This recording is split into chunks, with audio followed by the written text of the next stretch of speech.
Who's down for a double feature, boys? This is going to be a two birds, one stone video, as the subjects are mutually exclusive in their own right. We'll get back to normal uploads after this one. My time has just been mostly spent looking for a job and getting things like surgery and IDs squared away, as well as helping out with my friend Six Killer, IVA, for a lot of his animations. Anyway, hi, I'm Vincent Stardiver. My pronouns are he, it, she, in that order of preference, and I used to go by Everett or Ev for short. Rye dubbed the shortening. On the subject of Rye, I would like to cover that topic first. I met him when I was 15 and in the immediate fallout of his original expose in 2022.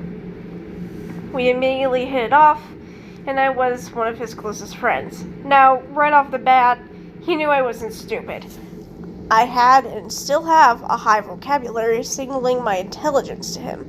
I suspect this is why I was manipulated like I was. The first major thing I remember after us getting along so well is that he asked me if we could be RP siblings or roleplay siblings, which I accepted. I believe that with the number of minors he did this with, this was a grooming tactic. I was also going to be the VA for Gregory in his security breach Among Us thing that he was working on that Nightwolf and Danny mentioned. I sent him a voice clip for shits and giggles, and I was brought in after he was impressed. To my knowledge, he was having trouble finding a Gregory VA, and me just so happening to be the perfect fit is why for around 4 months, I was treated like his golden goose. At the same time, I was dealing with a lot of mental darkness, and it started to rear its ugly head during that time. I felt safe around Rye and his friends in that production server, so I vented whatever feelings I had. I was proven quite wrong on the safety thing. I also felt pretty jealous of people like Danny and Chip-chan, mainly stemming from things like BPD and other mental health problems and unstable emotions from being a young teenager. As a refresher, I was 15.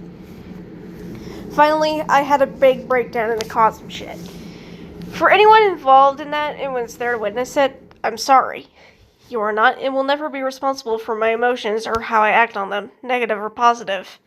There's one other time where I talked to him about wanting to go into content creations, and I already made some videos there now, unlisted or deleted, and wanting to break into SFM, or Source Filmmaker. In my head, I was trying to be good enough for him, good enough to be his friend, good enough to be shown publicly. But I guess I wasn't, because he discouraged me. Basically, stick to my 2D art, what I was good at. At least, that's how it reads me. Life went on after I left the server, the production server, of my own volition, and my friendship with Rye continued, however strange. Still, he was my favorite person. For the uninformed, favorite person is an attachment that someone with BPD or borderline personality disorder can form with certain people. Rye was one of them. My feelings towards him were strong, and the lines for romantic and platonic were very blurred.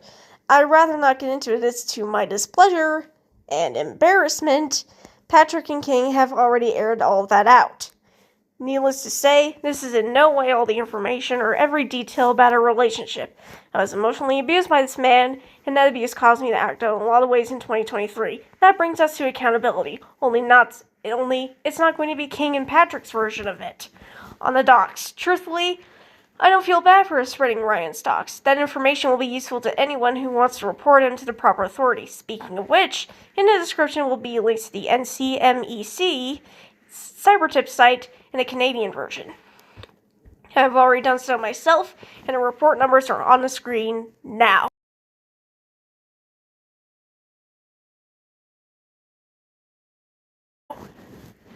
On Tony, I have apologized to him in 2024 for what I said in that 11-minute video, which has been edited out in his current public version.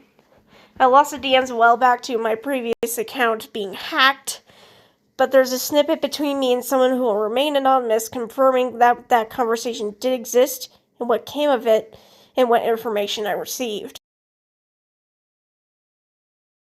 TLDR, I acted based on bad information and I took corrective action.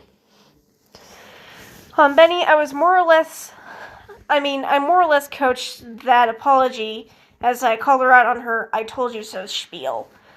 I told her how I felt, and I didn't mince my words. That apology was based on 2 conditions.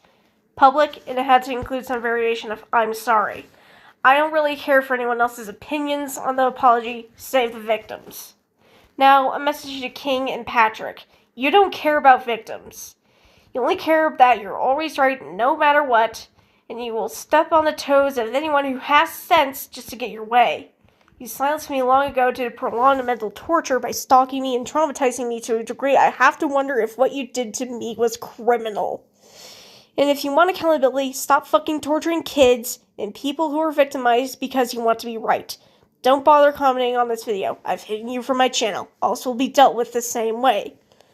Thank you for listening to my TED Talk. I won't be commenting on Aaron because I made my feelings about him clear.